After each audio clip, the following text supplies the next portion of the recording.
David Bailey is an American Sign Language instructor. Here's an excerpt from one of his informative lectures, given to a group of hearing students.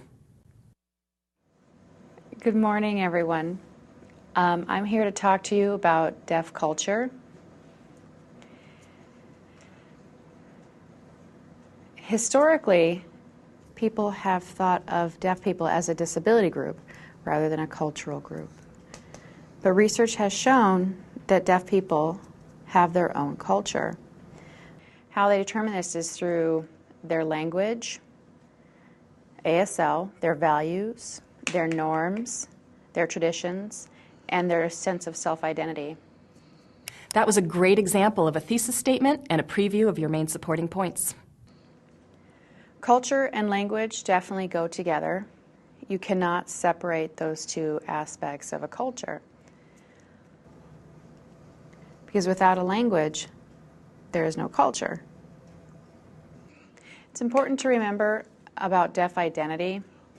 Of course, in general, I'm not going to go into too much detail, but identity is really important because if you don't have that, you really don't have a culture. And deaf people identify with their own community, their own group of people, talking to people who use their own language. And their own schools, they're able to socialize with their own peer groups. So there's definitely that aspect of culture. Feed forward prepares your audience for a message they're about to hear. In this case, David previews the two examples he's about to give. Let me give you a couple examples. Traditions. A lot of people are confused about deaf traditions. And what we do, because there's no written language for ASL, we do storytelling and we pass on jokes and other things. We have something called ABC stories. And what we do is we take the ABCs in sign language and we create stories out of them. And usually people with normal hearing will go to school and they'll learn A for apple, B for banana, all those other things. But at ASL, they learn ABC stories in order to learn the hand shapes. This is A, so you knock on a door. B, you open the door. So that's how little kids learn hand shapes. Analogies are a technique for teaching your audience about something they don't know by comparing it to something that they know already. David's analogy connects to the experience of his hearing audience.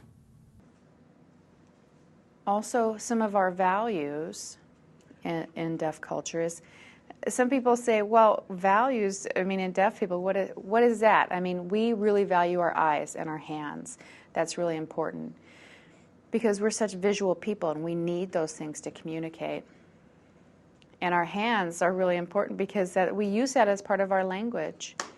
And there's deaf schools all throughout the country, and when a deaf school begins to close or go under, or the state decides to close them, then we all rally together and help support those deaf schools and keep them open.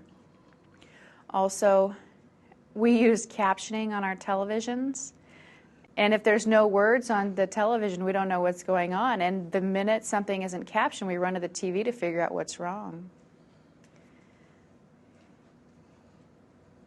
We also have some of our own rules of behavior.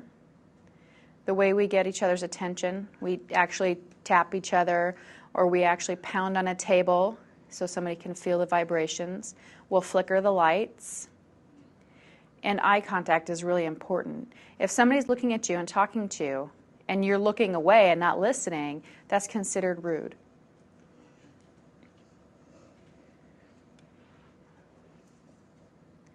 With all of these things, you can compare them to other cultures and say, wow, deaf people do have their own culture. Research has proven that language and all those other traditions and values and identity make up a special and unique culture. Because if there's no language, then there's no culture. But definitely research has shown that deaf people do have their own culture.